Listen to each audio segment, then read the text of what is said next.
Bismillahirrahmanirrahim. Assalamualaikum warahmatullahi wabarakatuh.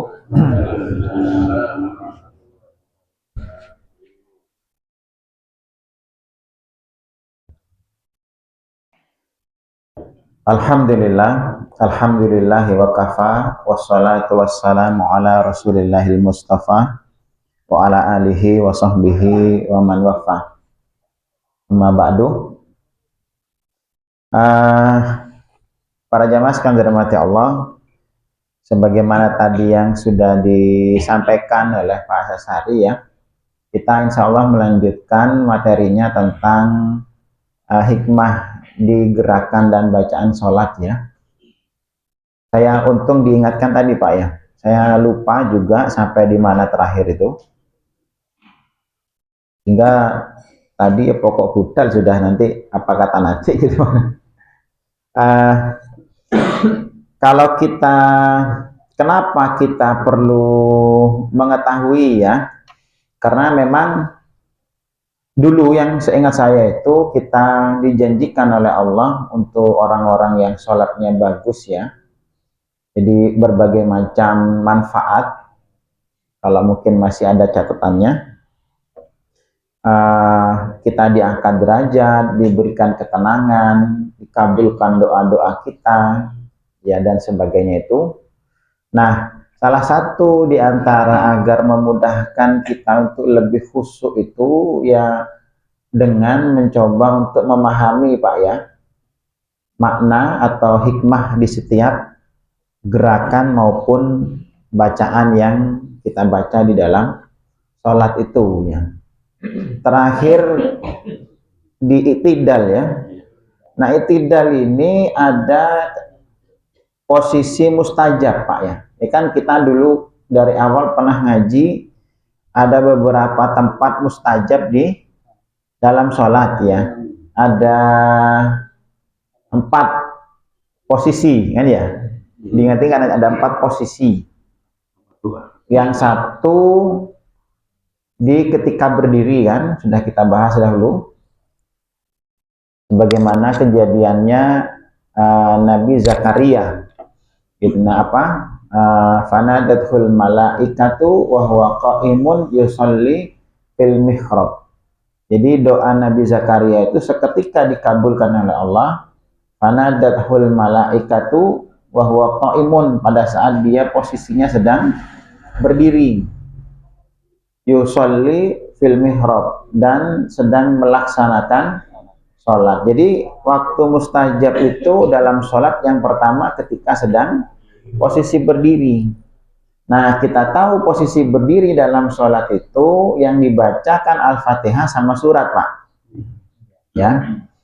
Nah, sedangkan kalau kita gabungkan dengan hadis lain tentang Allah menjawab bacaan Al-Fatihah kita, di situ ada jawaban yang di situ menjadi poin mustajabnya posisi kita saat berdiri itu Pak. Ketika kita membaca iyyaka na'budu wa iyyaka nasta'in ya. Artinya di situ Allah menyebutkan, kan jawaban itu kan hada baini wa baina abdi. Ini perjanjian antara aku dan hambaku, kata Allah itu kan. Wali abdi masa'alah, dan untuk hambaku apapun yang dia minta aku kabulkan, begitu.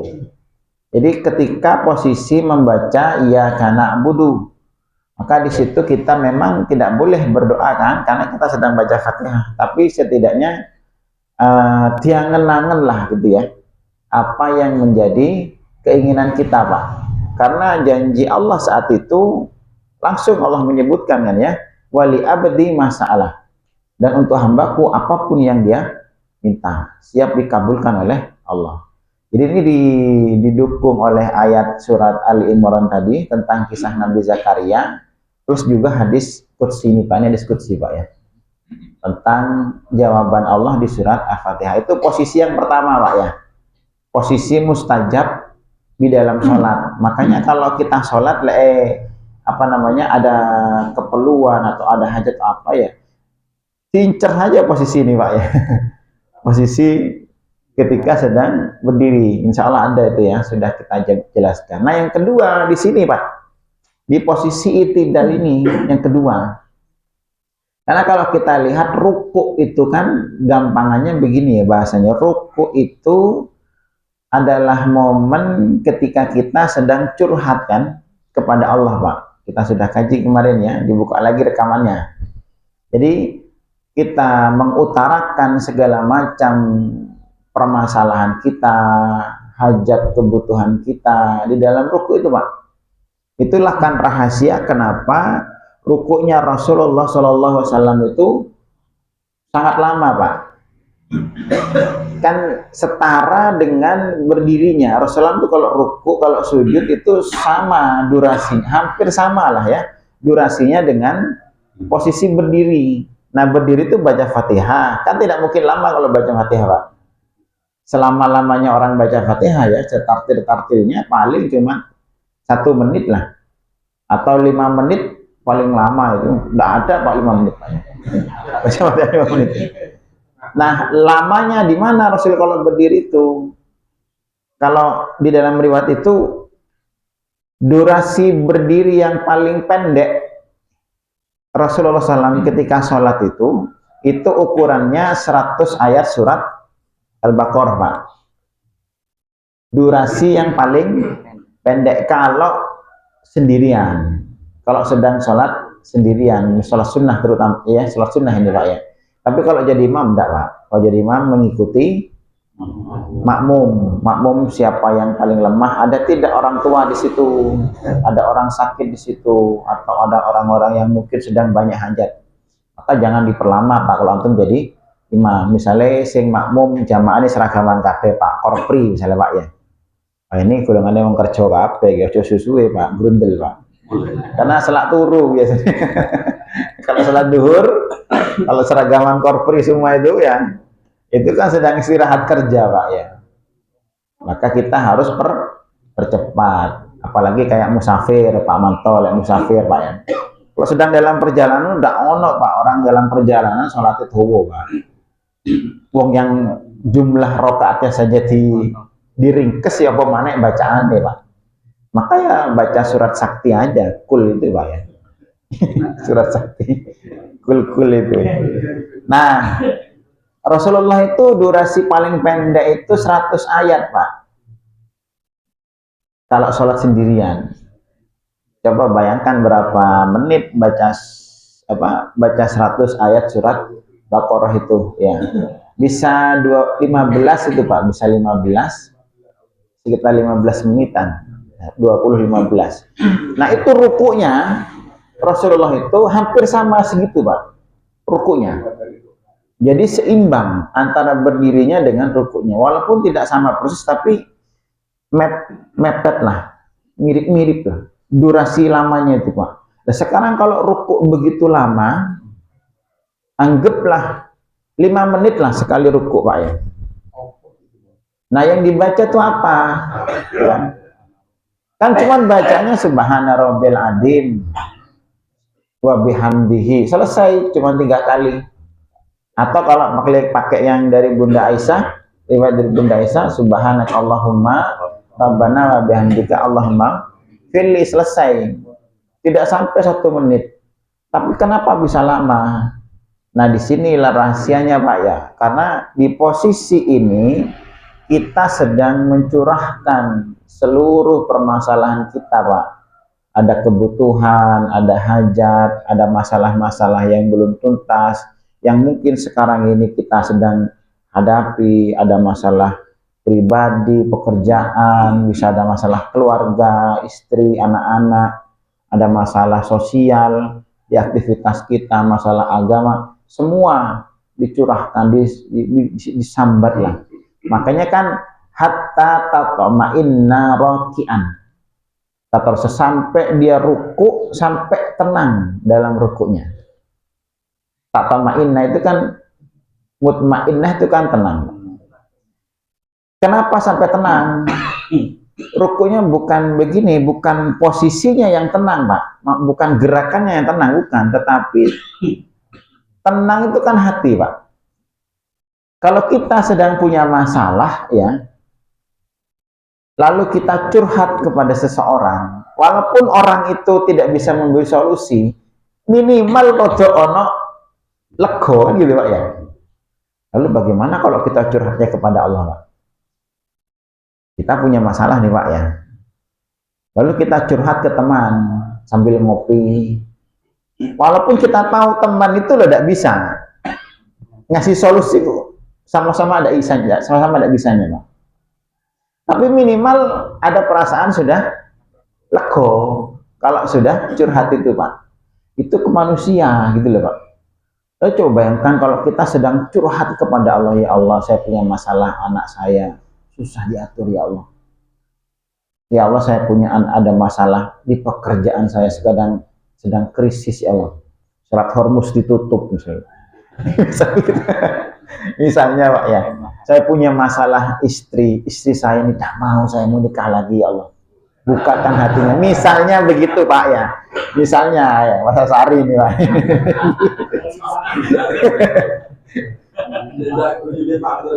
Ya misalnya masalah-masalah begitu ya.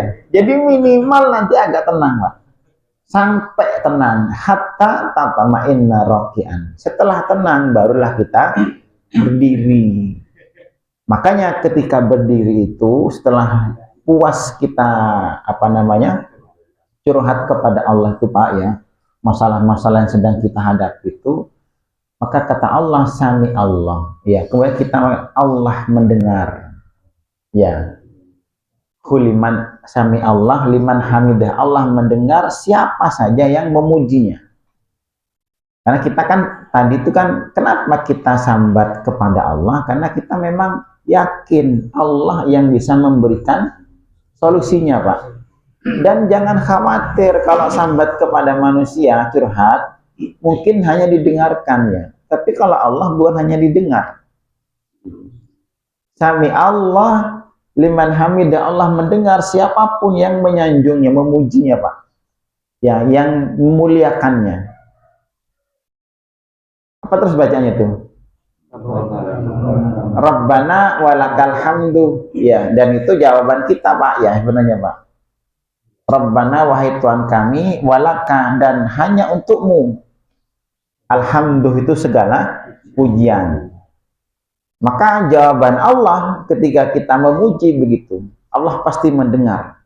Engkau pasti mendengar ya Allah. Tadi curhatan saya tadi Pak, dalam rukuk tuh Pak, semua masalah saya ya, problematika saya, pasti Allah mendengar. Kalau kita yakin seperti itu, Allah langsung menjawab itu Pak. Jawabannya apa tadi tuh? Setelah itu lanjutnya bacanya. Mil'us samawati wa mil'ul ardi wa mil'u masyi'ta min syai'in ba'du. Ya ada yang mil'u, ada yang mil'a Pak, sama saja. Cuman beda redaksi saja. Langsung pakai yang mana gitu. Ada yang mil'as samawati, ada yang mil'us samawati. Kalau mil'us samawati itu kan pakai rafa, itu istilah dalam bahasa Arab itu ya. Itu Allah mendengar, Allah menjawab itu mil'us samawati. Seberapa banyak yang kamu minta kepadaku? Seberapa besar masalahmu? Jangankan cuman yang kamu hadapi sekarang, bahkan kalau kamu minta mil'us samawati, minta sepenuh langit, wa mil'ul ardi, dan minta sepenuh bumi, bagimu akan siap aku kabulkan. Wa mil'u masyi'ta, dan apapun yang, sebanyak apapun yang kamu kehendaki.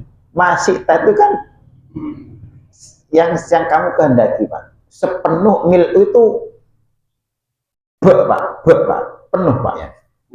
Ya full Pak. Mil'us samawati sepenuh langit, wa mil'ul ardi sepenuh bumi. Permintaan kamu kan seberapa besar sih? Paling kita kalau minta harta paling cuma minta miliaran kan gitu Pak ya. Atau paling banyak triliunan. Pernah tidak kita minta harta sadunya ya Allah?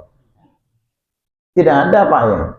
Kamu minta sadunya aja kata Allah. Sepenuh bumi atau sepenuh langit atau mil'u masyi'ta atau sakarpu Kamu maunya seberapa, kata Allah. Jangan khawatir, ku kabulkan. Min syai'in ba'du, setelah ini ku kabulkan. Makanya setelah ini jangan buru-buru langsung sujud.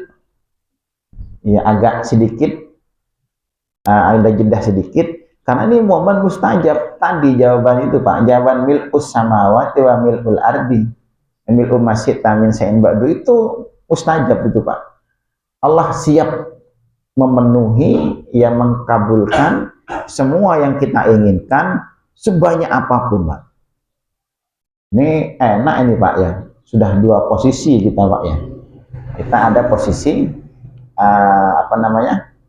mustajab di sini.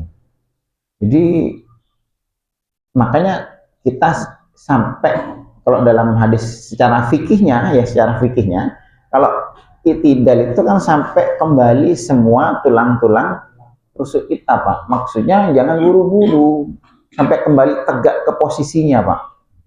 Posisi apa? Kita saat itu kan sebelum sholat, di awal sholat kan posisi berdiri tegak. Maka sampai tegak, sampai posisi kembali tegak gitu loh Pak. Baru setelah itu kita Rabbana walakal hamdu itu Pak. Jangan buru-buru sambil bergerak bicara, bukan, gerak dulu. Sempurna baru membaca doanya Pak. Dan jangan buru-buru. Diingat-ingat ini Allah sedang menyiapkan apa yang menjadi keinginan kita Pak. Itu di sholat itu banyak sekali momen mustajab Pak ya.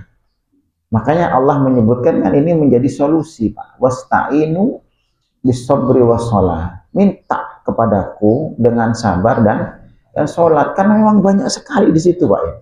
Ini masih kurang dua posisi mustajab. Kalau kita tahu ini ya nikmat jadinya sholat tuh Pak ya. Kapan lagi kita cari solusi di orang juga kadang-kadang juga tidak ada solusi Pak. Paling cuman dikasih jempol Pak ya. Kasih jempol palingnya. Itu pun kalau dikasih jempol. Jadi di situ hikmahnya di gerakan itidal ini. Di itidal ini ada posisi mustajab, diingat-ingat Pak ya. Sudah dua. Lanjut bisa sedikit. Monggo Pak. Tentang bedanya ada dua. Setelah itidal sami Allah liman hamida, berdiri tegak, tangannya ada yang kembali lagi begini, ada yang lurus.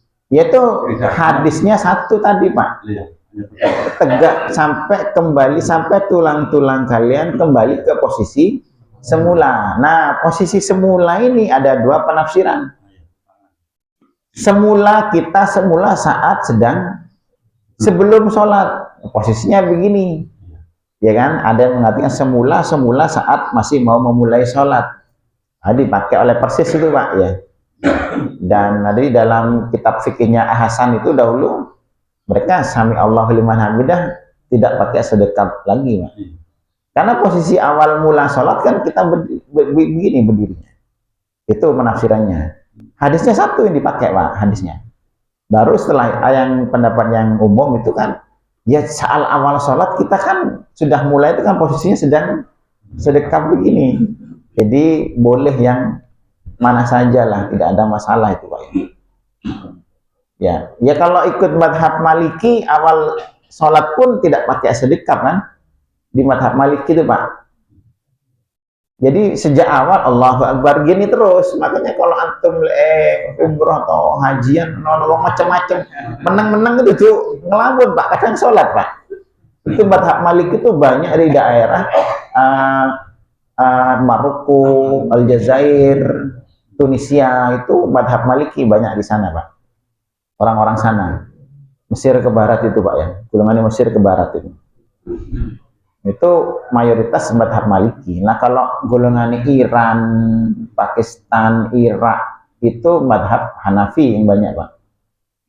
Karena memang dahulu besar di situ Imam Hanafi yang di Baghdad Pak. Itu tempatnya lah. Kalau Saudi Arabia, Hijaz itu madhabnya banyak madhab Hambali ya. Indonesia campuran Pak ya. Campuran kita. Jenenge tok Syafi'i ya. Tapi beraneka macam madhabnya kita tuh ya boleh saja, tidak ada masalah. Itu begitu ya, kaitan dengan itidal Pak, sekilas ya. Nah, baru setelah itu kita masuk di posisi gerakan berikutnya, itu posisi sujud ya. Sujud ini begini Pak, gampangannya Pak ya. Tadi ketika sejak awal kita ada momen mustajab di waktu kita sedang membaca Al-Fatihah di Iyyaka na'budu ya. Jadi boleh kita itu angan-angan Pak yang menjadi keinginan kita. Kemudian setelah itu kita ruku, di ruku pun kita banyak sekali kemudian curhat. Jadi isinya sholatnya memang doa itu Pak ya. Maknanya sholat itu apa sih? Ya doa. Maknanya. Makanya isinya semuanya tentang doa. Berarti makanya orang kalau tidak sholat tidak gelem dungo itu Pak ya. Itu isinya sholatnya doa itu. Nah, setelah berdiri di Al-Fatihah, kita mengutarakan hajat kita, ruku juga karena belum tuntas bahasanya, masih ada yang ingin kita mintakan kepada Allah, ada masalah-masalah yang mungkin belum puas kita sampaikan di ruku. Ya. Di ruku Allah kasih kesempatan. Kita perbanyak curhatlah bahasanya ya. Kalau masih belum tuntas bahasanya, karena keinginan kita ini kan sangat banyak bahasa Pak ya. Dikasih kesempatan lagi di posisi itidal tadi Pak. Cuman waktunya kan pendek. Itidal tidak bisa lama-lama Pak. Tetap harus ada tumakninah, tapi tidak boleh lama seperti ruku dan sujud, tidak boleh. Malah batal jadinya Pak nanti Pak. Ya. Lama itu kalau ada kunutnya. Makanya kan kunutnya itu biasanya setelah itidal ini kan ya. Kenapa tadi Pak? Itu menjadi terusan dari mustajabnya posisi sedang berdiri itu Pak.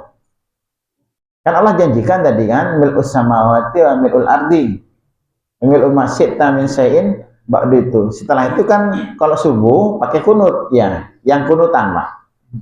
Kenapa di posisi itu kunutnya? Ya karena itu posisi sedang mustajab Pak. Jadi enakan kunut pun tak ini. Tergantung bantu Pak ya. Lek melak Muhammadiyah jangan. Nanti Muhammad NU jadinya. Jadi yang NU kunut tidak ada masalah Pak ya. Mau yang kunut mau tidak. Jangan jadi masalah-masalah, jangan dipermasalahkan masalah-masalah begituan Pak. Jadi karena ulama-ulama yang terutama mazhab Syafi'i kan yang paling menonjol dalam urusan seperti ini. Karena menafsirkan ini Pak.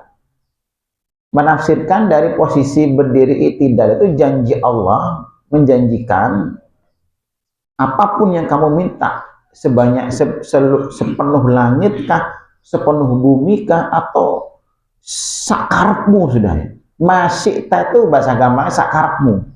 Jaluk opo sakarepmu dikasih sama Allah.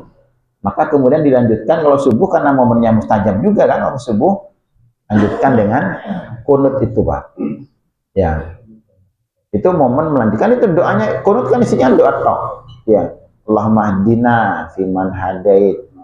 Ya Allah, berilah kami hidayah dan orang-orang yang bersama kami juga. Ini permintaannya kan luar biasa tuh Pak. Allahumma hdini kalau sendirian ya mutakalim, tapi kalau jadi imam gantiin Pak ya. Tidak ngisi-ngisi nih Pak. Mari ngaji di An-Nur jadi imam, Allahumma hdini fiman hadait.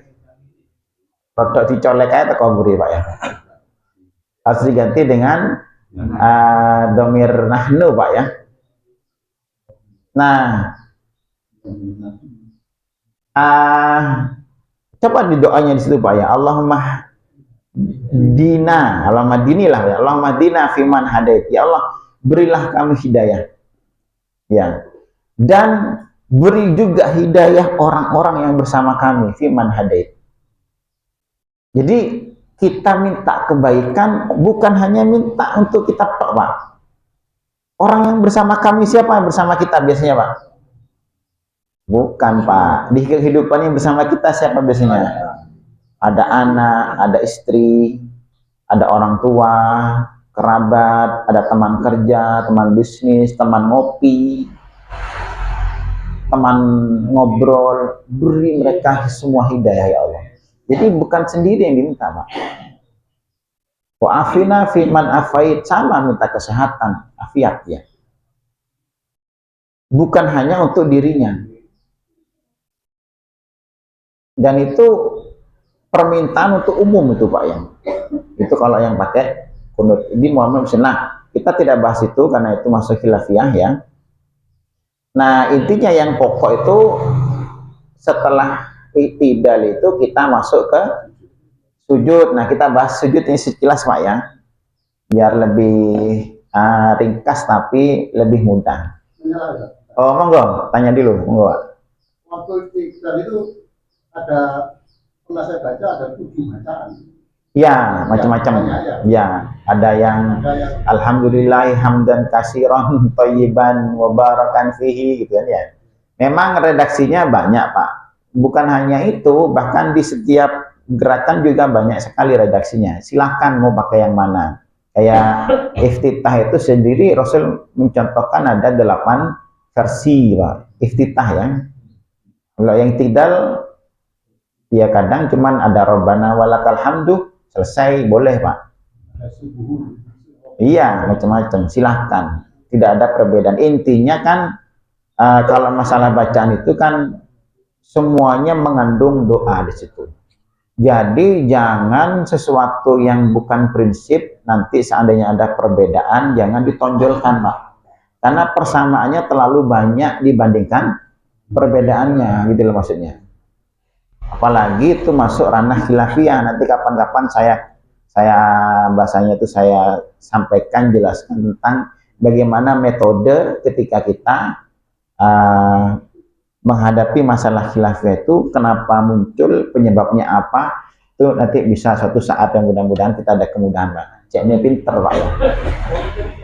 Kalau bacaan itu harus ada dalam bibir atau di hati? Bacaan iya, Pak, pakai suara. Ya, kan ada di Itu dilafalkan, Pak, tetap dilafalkan, tetapi kan sir kan ya, jangan di dalam hati. Iya, namanya bacaan ya. Itulah, coba begini, gampangannya beginilah, Pak, gampangannya. Kalau itu di dalam hati, sahabat-sahabat tak mungkin tahu, Pak. Karena dari mana taunya para sahabat kemudian menyampaikan hadis Rasul baca ini dari mana? Mendengar. Makanya kadang-kadang kalau dulu kiai-kiai kita ngaji dua, at-tahiyatul mubarakatus, kayak masih kedengaran kan ya? Memang seperti itu, Pak, boleh. Nah kalau Rasul kan tidak begitu, tidak dengar sahabat kan. Kalau di batin nih kan, subhana rabbiyal adimi wa bihamdi, kayak kedengaran gitu kan ya. Dulu saya ngaji dek langgar-langgar tuh, Pak. Ya, Pak Yainya kan gitu. Karena memang Rasulullah juga begitu, Pak. Ya, bukan benar-benar sir gitu. Lah kalau benar-benar sir taunya dari mana sahabat coba? Kan tidak tahu gitu lah. Nah, itu hikmahnya di situ salah satu. Jadi tetap harus pakai ya lafal, Pak ya. Jangan di dalam hati. Ya. Kita kan pakai sholat nggak boleh pakai bahasa Indonesia. Iya. Sedangkan orang Arab itu kalau minta kan juga pakai bahasa Arab. Boleh. Gimana? Iya, boleh. Membedakan antara tidak bolehnya pakai bahasa Indonesia. Ya, karena memang tahu Bahasa dua orang Allah juga maha tahu. karena sholat itu tauqifi, Pak, istilahnya ya. Tauqifi itu apa ya kalau bahasa kita namanya? Build up. Nah, kalau antum beli mobil, build up itu kan bukan rakitan sini gitu loh. Rakitan dari tempatnya. Kalau antum beli Ferrari, Lamborghini, itu kan tidak boleh dirakit di sini, Pak ya. Jadi build up. Nah, sholat itu masuk kategori ibadah yang build up. Tidak boleh dimodif sama sekali. Nah, bahasanya memang yang ditetapkan oleh Allah ya bahasa Arab, karena itu bahasa Quran, gitu maksudnya, Pak. Bukan karena orang Arab ya bebas, kalau orang Arab kan enak, Pak ya. Enaknya jadi orang Arab itu.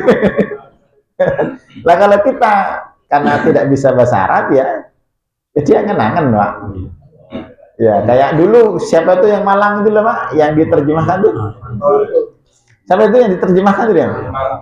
Petinju dulu, mantan petinju. Iya, makanya tidak boleh Pak ya, tidak boleh. Bismillahirrahmanirrahim dengan nama Allah. Ada dari salat yang apa itu salat khusyuk yang juga ada terjemahan gitu. Mari Ustaz, Iya. ke fokus tadi. Sebelum sujud aja Ya, tentang ruku, saya mencoba ilmunya jenengan karena selama ini ruku saya hanya cukup subhana rabbiyal azim, subhana rabbiyal azim, subhana rabbiyal azim, sami Allah. Kan pendek sekali tadi. ya, Dengan jenengan sudah sering mengatakan rukuknya agak panjang. Saya coba kan dengan doa dengan bahasa Indonesia kan tidak boleh. ya, Akhirnya tak batin. ya, Setelah baca subhana rabbiyal azim atau yang itu, akhirnya saya agak lama sedikit batin permasalahan yang ada tadi. Apa cukup dibatin saja? Iya. Dengan dibatin. Batin, ya? Kalau tidak bisa bahasa Arabnya Pak, nah iya tak batin. iya dibatin, boleh. Ikut ruwet urip ini. Iya. Kan dibatin. Boleh, iya. Boleh. Iya. Boleh kan ya? Iya, boleh. Memang itu momennya Pak. Ikut guyon. Iya. Iya boleh. Jadi ini bisa diseneni haknya gitu. iya. Ini sudah saya terapkan Pak. Betul. Jadi karena rukuk kita Jadi bisa agak lama ya. pendek sekali rukuk kita. Hanya cukup kadang-kadang kayak males saja. Hanya subhana rabbiyal azim. Amin Allah. Kadang-kadang gitu, hanya satu. Bukan males itu sebenarnya. Apa? Karena tergesa-gesa. Bukan, karena tidak butuh. Oh iya. Ada butuh. Nah, kalau kita butuh, mana ada orang butuh ke susu Pak? Oh, tapi rata-rata susu Pak kadang Ya banget. tidak butuh berarti. Iya, ada butuh. Ya. Tidak butuh dia, tidak punya masalah mungkin bisa jadi Pak ya. Jadi setelah baca ruku itu kemudian hening sejenak saja. Dalam hati. Iya kalau begitu. Iya. Ya Allah. Iya. Nah, gitu. Tapi jangan dilafalkan loh ya. Udah, nggak salah hafalkan, hanya batin. Iya kan begitu Pak. Dia memang harus begitu. Dan itu dan itu boleh ketika iya karena budu tuh Pak, sama Pak. Iya. Sama juga ketika tadi nanti di apa tuh di kalau doa di iktidal tadi setelah milkus sama waktu. Ya. Jadi rukuk saya sudah agak saya perpanjang. Karena ilmu tadi itu rukuknya Jadi tak cukup. intinya beginilah Pak ya, biar mudah antum bisa mudah ingat. Kalau antum mau sholat itu, bayangkan antum ono kebutuhan nih Pak. Bukan bayangkan karena memang kita punya banyak kebutuhan, ya kan? Jadi apa yang ingin menjadi hajat, keinginan, apa sholat gitu loh Pak. Ini kan loh Ustadz, ada saya pernah protes saya Pak. Berarti sholatnya udah ikhlas gimana? Ono kepentingan lah. Kalau kita tidak punya kepentingan ke Allah gimana? Wong kita makhluk Pak. Iya kan? Ikut sholatnya karena ada kepentingan, jaluk-jaluk nah Gusti Allah. Kalau tidak jaluk, gimana kita ke Gusti Allah Pak? Buat Allah itu tempat kita jaluk ya kan? Allahus Samad, tempat kita bergantung Pak. Jadi kita ke Allah itu memang karena butuh Pak. Lah tidak butuh, tidak mau pun, tidak usah gitu loh Pak. Tapi ada tidak manusia tidak butuh ke Allah? Tidak ada ya kan? Makanya boleh ingin lebih, saya punya keinginan apa, saya punya masalah apa, saya punya problem apa, datangi di sholat Pak. Allah itu Pak, datangi di sholat, karena perintahnya juga begitu. Wasta'inu bisabri, minta tolonglah kepadaku dengan sabar. Kalau ada masalah langsung kita sabar, tahan dulu ya, jangan meledak dulu ya. Kita punya masalah, tahan dulu Pak, jangan langsung meluap-luap, jangan langsung meledak-ledak, sabar dulu. Setelah sabar agak tenang, carikan solusinya di sholat, selesai, bisa khusyuk sholatnya kalau begitu. Kalau kita tidak butuh tadi itu Pak, kesusu, malah butuhan yang tonggone Pak. Sholat mikir utang boleh. Ya boleh Pak, karena memang kita kepingin Allah lunasi hutang kita kan. Pakai doa luhut juga boleh Pak. Ketika doa luhut lunas hutang. Doa luhut. Allahumma inni a'udzubika minal ajsi wal kasali gitu kan ya. Allahumma inni a'udzubika minal hammi wal hazan gitu kan. Kan doa boleh baca sedang ruku, baca sedang sujud, baca itu boleh, silakan. Itu doa yang diajarkan Rasul kan, itu kan doa luhut, Pak hafalkan Pak ya. Yang bahasa Arab, yang kepingin dang lunas utangnya kan.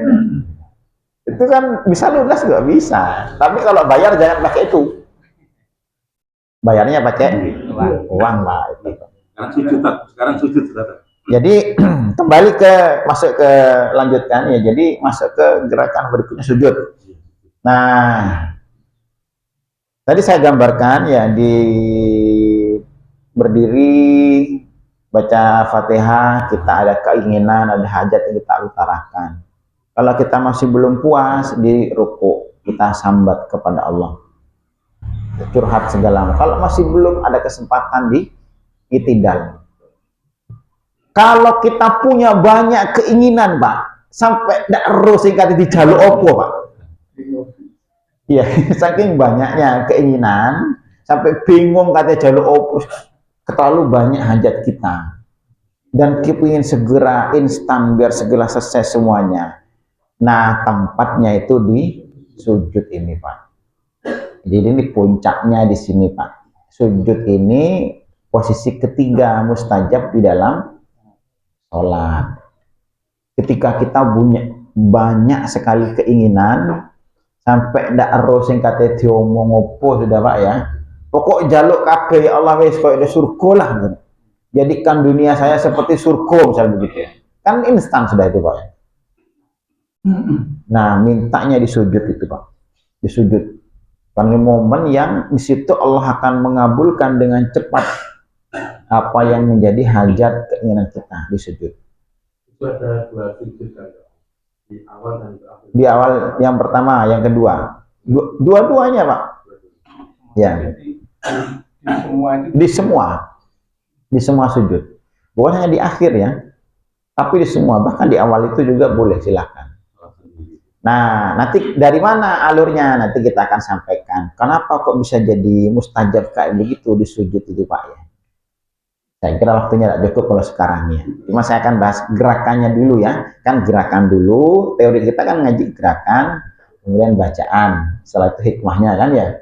Hikmahnya nanti kita akan sampaikan Pak. Kenapa kok bisa sangat mustajab kayak begitu di sujud itu Pak? Makanya kalau orang tidak pernah sujud itu pasti dah Pak ya, ruwet uripe Pak. Iya. Kan di sujud ini solusi Pak sebenarnya Pak di masalah kita. Antum kalau punya masalah sujud toh dah Pak ya. Itu ekspresi yang paling istimewa Pak. Aqrabu ma yakunul abdu mir rabbih fahuwa sajidun fa aksirud doa. Rasulullah bilang begitu Pak ya. Posisi yang paling dekat seorang hamba dengan Tuhannya adalah ketika dia sedang sujud. Maka kata Rasulullah fa'aksirud doa. Di sini Pak kalimatnya Pak. Perbanyak doa. Lek kaken sehingga dijaluk Pak. Di sujud. Nah pasti itu Allah kabulkan nanti. Nah kita bahas nanti itu Pak ya, hikmahnya, alurnya, gerakannya. Ya.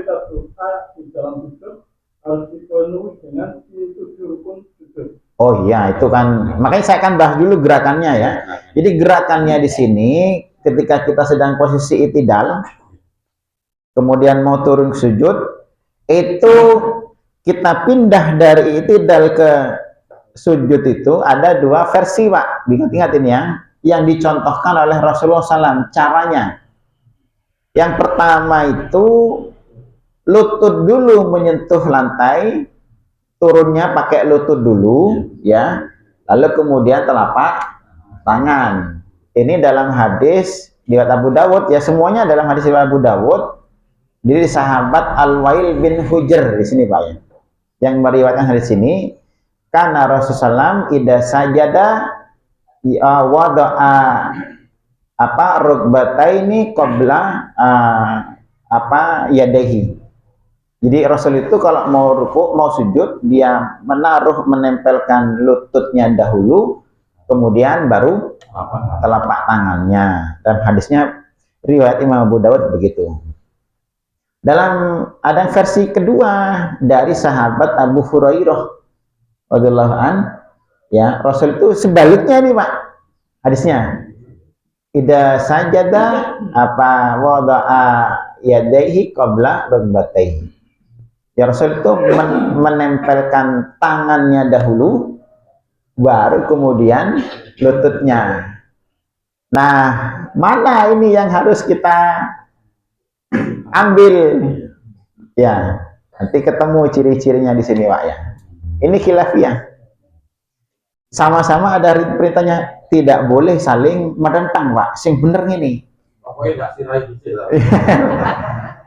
Kalau kita mengambilnya bagaimana? Saya coba sampaikan begini Pak ya. Alurnya. Kalau yang begini, kita ambil kalau dalam begini teori dalam fikih itu kalau ada perbedaan dua pendapat sama-sama ada hadis dalilnya itu, jalur yang dipakai itu para ulama itu thoriqul jam'an. Apa thoriqul jam'an? Jadi menyatukan dua hadis ini ngambil jalan tengah. Kalau bisa. Kalau tidak bisa baru ditarjih, Pak.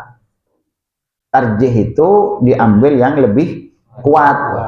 Ya, disingkirkan yang marjuh. Ini ada tarjih dan marjuh istilahnya. Kalau Muhammadiyah pakai yang ini, Pak ya. Makanya ada majelis tarjih. Salah satunya kalau tarjih itu biasanya siapa yang meriwayatkan hadis, Pak? Yang hadis turun dengan lutut dulu itu Abu Dawud, yang hadis turun tangan dulu itu Imam Bukhari. Oh, ditarjih. Oh, ini yang sahih lebih kuat Imam Bukhari, maka pakai tangan dulu. Kalau pakai tarjih, tapi sebelum tarjih itu harus thoriqul jam'an. Apa bisa tidak disatukan hadis ini? Kalau bisa pakai itu jalan tengah. Nah, jalan tengah itu begini, Pak. Ya.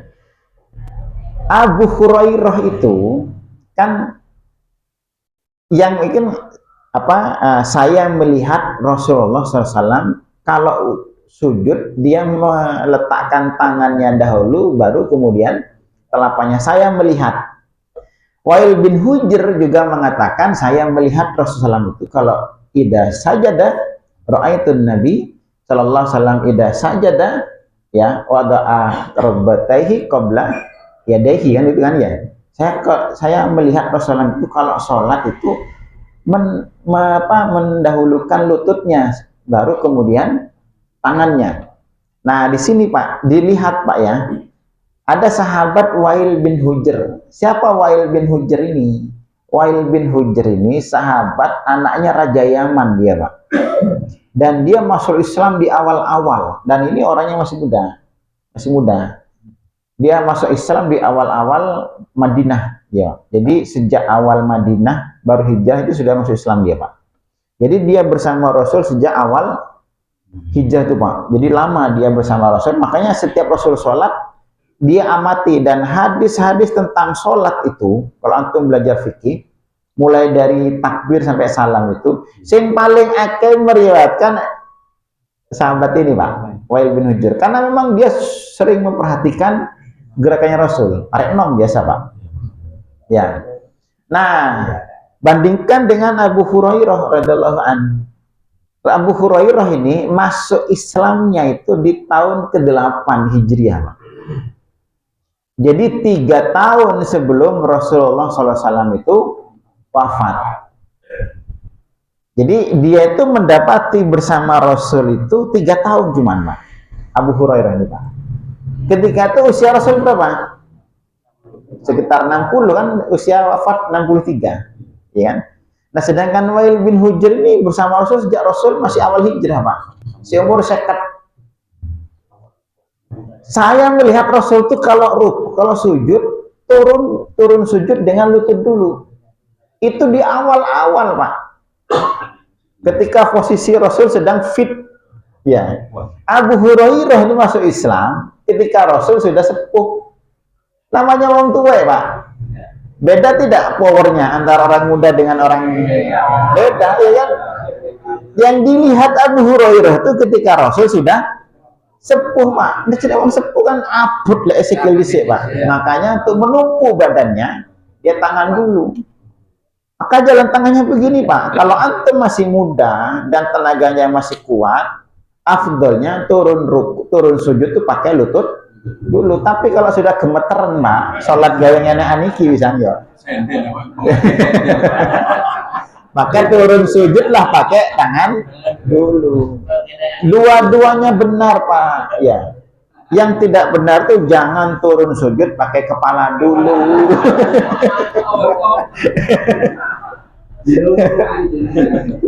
Jadi begitu caranya menundukkan hadis, Pak. Nanti tidak ada kekeran, Pak. Sekarang antum kekeran sing sunnah iku turun pakai tangan dulu. Tambah lagi pakai mengepalkan tangan. Nah, ini malah palsu hadisnya, Pak. Ya, Ya palsu saya baca, palsu. palsu. Ya. Tapi masalah itu jangan kekeran gitu loh, Pak. Saya coba carikan jalan tengah. Dua-duanya benar Ustaz ya. Ya. Dua-duanya benar, ya nggak benar tak sama sujud ya. Sujud pakai kepala dulu, Pak. Ya. Jadi boleh, masalah kayak begini nih ya, harus kita, ya teman kita pakai yang mana, tangan dulu, silahkan, Pak. Ada yang kita sebagian pakai lutut dulu, silahkan, tidak ada masalah. Itu gerakannya ya. Nah, baru nanti setelah sujud, itu 7 anggota badan yang wajib menempel, ya. Satu mana? Dahi. Hidung tidak dihitung. Ya, dahi, batuk, Pak ya. Satu. Yang kedua telapak tangan. 1, 2, 3 ya.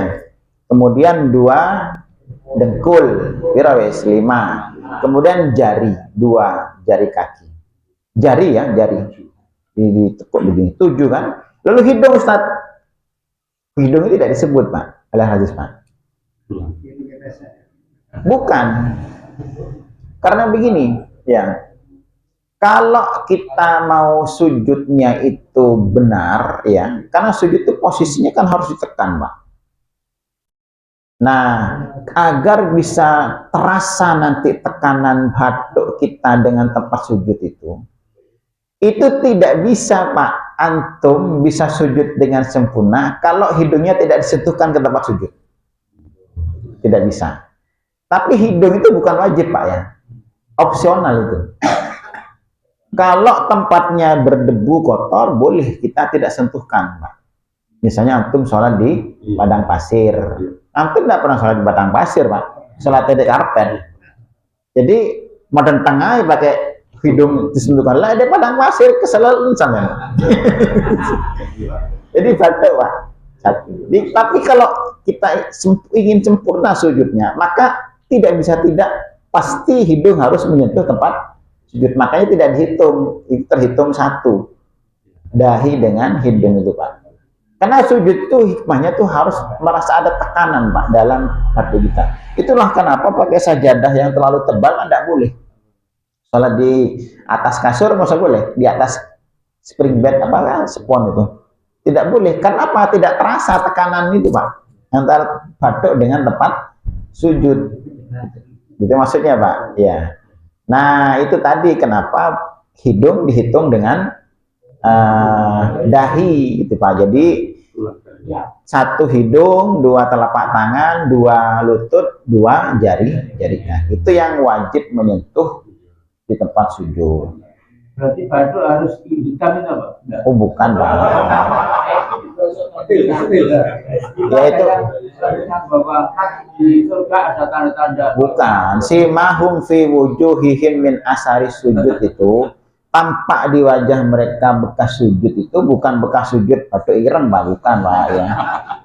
Bukan, itu bekas sujud maksud cahaya nanti di wajahnya itu kan di akhirat kita nuruhum yas'a baina aidihim wa bi aimanihim. Jadi orang beriman tuh mencar sinar di depannya itu, Pak. Dan dari sebelah kanannya. Surat Al-Hadid kan. Dari mana tuh? Dari bekas sujud. Jadi bukan patunya ireng, bukan. Kayak ireng kelas saya itu, Pak, bisa kalau cuma ireng. Itu sekilas, Pak ya, tentang gerakannya. Nanti kita bacaannya sama hikmahnya di pertemuan berikutnya. Lagi ada 5 tahun. Oh, tambahan yang opsional itu boleh dikerjakan, boleh tidak. Saya lupa tadi. Kaki itu yang memang utamanya bersentuhan, Pak. Tapi tidak bersentuhan pun boleh, tidak masalah. Ketika berdiri gini loh, Pak. itu dirapatkan ya. Itu Kan harus tekuk ya, Ustaz, ya. ya, maka jari kan tadi saya bilang jari. Kalau tidak ditekuk, jari tidak nyentuh. Iya. Iya, Kan ada yang tidak boleh. Itu jari yang kan. Jempol aja itu. Ya jari semua bisa kan gini. Kalau gini kan jadinya tidak nyentuh jarinya. Entah mau kita gantung kondisional Pak ya, badan Pak. Lek wong tuwek-tuwek kaku kabeh wis ndak kena ditekuk-tekuk Pak.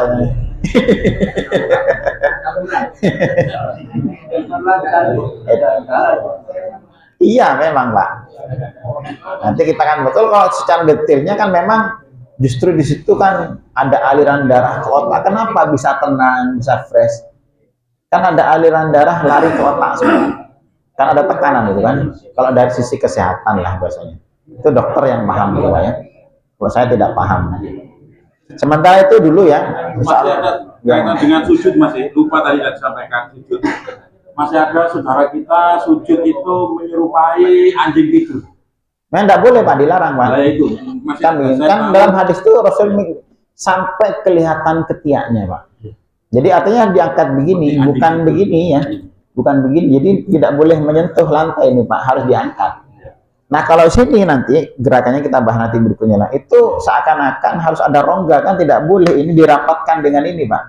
salahnya di tempat sujudnya nggak terlalu panjang. Nah kondisional Pak. Kalau kita bicara secara normalnya kalau saya sendiri, ya kalau di Mekah toko iso sujud sampean Pak ya. Jadi seakan-akan anak kambing bisa lewat tuh Pak di tengah perutnya itu Pak. Jadi harus longgar memang. Idealnya Pak itu Pak ya, idealnya kalau posisinya normal. Kalau posisi tidak normal ya jangan Pak. Biasanya tempatnya softnya sempit sebagainya. Itu sekilas ya, nanti kita akan bahas lebih banyak yang lebih kita fokuskan ke masalah hikmahnya sebenarnya Pak ya. Karena kita tidak ngaji masalah fikihnya. Kalau ngaji masalah fikih itu panjang Pak, karena kalau fikih itu antum harus ngajinya ada perbandingan Pak. Lek ngaji siji tok ndil, nanti antum merasa yang paling benar yang antum yakini. Ngaji fikih itu Pak masalahnya Pak ya. Akhirnya pas sing ndak foto bid'ah Pak. Ndak foto jadinya. Nah, makanya saya kadang mau kalau menyampaikan tuh harus banyak perbandingan. Ya kayak tadi contohnya turun sujud itu Pak. Berapa banyak mungkin sebagian saudara kita sing gegeran Pak. Masalah sing bener sikil dhisik apa tangan dhisik. Kan kalau kita satukan kan jadi jadi lego lah biasanya, jadi enak Pak ya. Sementara itulah ya, nanti hikmahnya kita belum, yang lebih kita fokuskan ke masalah hikmahnya ya, hikmah sujud. Sekali lagi kalau kita banyak keinginan, banyak hajat, banyak kebutuhan, permasalahan yang ingin segera cepat, solusinya di sujud Pak, perbanyak sujud. Sementara itulah ya dari saya, mohon maaf kurang lebihnya. Assalamualaikum warahmatullahi wabarakatuh.